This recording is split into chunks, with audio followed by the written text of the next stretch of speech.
Live আমি first time সবজি বাজার করতে এসেছি, আর এখানে যখন ভিডিও বানাচ্ছিলাম না ভাই, লোকগুলো আমার দিকে কিভাবে তাকাচ্ছিল। ভাই ধান কাটার পর আমি বইকালে চলে এসেছিলাম আজকে হাটে।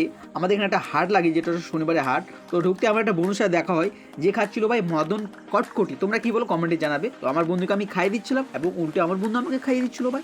এটা ভাই আমার স্কুল ফ্রেন্ড হয়। বন্ধুকে টাটা বাই বাই জানিয়ে তারপর আমি চলে আসলাম ভাই বাজারে। আর আজকের বাজারে অনেকটাই ভিড় কম ছিল বলতে ভাই, আগের তুলনায় আজকে সত্যি বলতে কম ছিল। প্রথমে আমি চলে আসলাম সবজি বাজারে। প্রথমে আমি সবজি নিলাম ভাই টমেটো। তো বন্ধু তোমরা আমি বলেছিলাম না যে আমি বাজার করতে পারি না। হ্যাঁ বন্ধু, আমি যেহেতু গ্রামের ছেলে ভাই, বাজার করা থেকে ভাই সমস্ত কাজ করতে হবে। আর আজকে যেহেতু ভাই আলু নিতে এসেছিলাম, আর এখানে এসে ভাই সেই লোকগুলো আমাদের কিভাবে তাকাচ্ছিল। তবে বন্ধুরা আজকে এখানে এসে আমি একটা জিনিস শিখলাম ভাই, আমার লজ্জা অনেকটাই ভেঙে গেছে। কারণ ভাই ভিডিও যেটা করছি এটা কোনো খারাপ কাজ না ভাই। তো বন্ধুরা তোমাদের লাইফে তোমরা যে কোনো কাজ করো না করো ভাই, সেই কাজ কিনে কোনোদিন লজ্জা পাবে না ভাই। কাজটা মন দিয়ে করে যাও ভাই, কাজ একদিন তোমাকে যখন সময় দেবে না বিশাল কিছু হয়ে যাবে ভাই। ভিডিওটি কেমন লেগেছে, যদি ভালো লাগতে অবশ্যই লাইক করো, কমেন্ট করো, শেয়ার করো, সাবস্ক্রাইব করো।